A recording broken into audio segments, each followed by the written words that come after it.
Good morning, everyone, and welcome to our service this morning to pay your respects and love to Deborah Ann Smith. On behalf of Julianne, Helen, Rab, and all of Deborah's family and loved ones, thank you for being here today. It feels really so wrong that we're here to say goodbye to Deborah so young, but we're also here to remember her and how special she was to her family, to you, her friends, all her loved ones, but also how important she was to her family and loved ones too. Her life revolved around her family, and they really were her life. Deborah enriched their lives, and the love and the happiness that she gave them, that's always going to be with them in their hearts and in every memory that they cherish. There are no words to express the shock and pain and the unbelievable sadness that we feel today as we have to say goodbye to Deborah. But we come here today to offer our support and comfort and show our love to her family and everyone hurt by her passing. Deborah wouldn't have wanted us to have been sad today. It's not all doom and gloom. She would want us to smile at all the wonderful, love and happy memories she's given us. We can never answer why something like this happens, our loved one taken from us so soon. But we do have thousands of fantastic memories with which we will always remember Deborah's precious life. I'd like to read a poem entitled Memories of You, Mum, from Julianne. It's been the hardest thing to lose you. You meant so much to me. But you're in my heart, Mum, and that's where you'll always be. I know that heaven called you, but I wish you could have stayed. At least the memories I have of you, they will never fade. I did not want to lose you, but you didn't go alone, because part of me went with you when heaven called you home. So just remember one thing, we are not apart. You're with me in my memories and in my broken heart.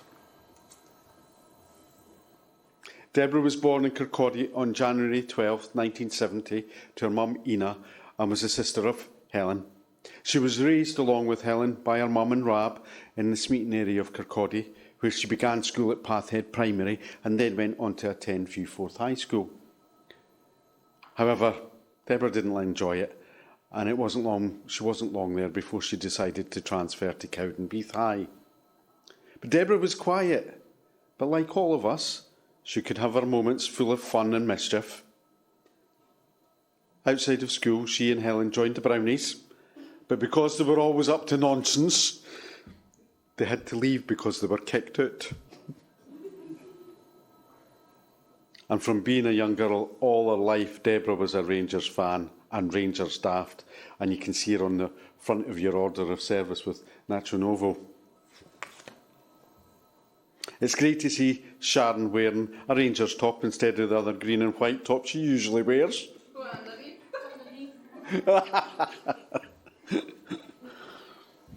After leaving school at 15, Deborah got a job in the wool factory at Mitchelson Industrial Estate, where she worked for several years. But she also worked at Jackie O's collecting glasses, which she really enjoyed. Then in 1995, Deborah became Julianne's mum, and her life revolved around her. Deborah was a fantastic mum. She adored Julianne, and once she was older, she took her on caravan holidays along the coast to Leven, Seaton Sands, Berwick, Haggerson Castle, and Craig Tara and Ayr with Ina, Rab, Helen, and close family friend Sharon. Now, Deborah and Sharon met when Julianne and Sharon's boy Jordan were at the nursery together, and they've remained firm pals ever since.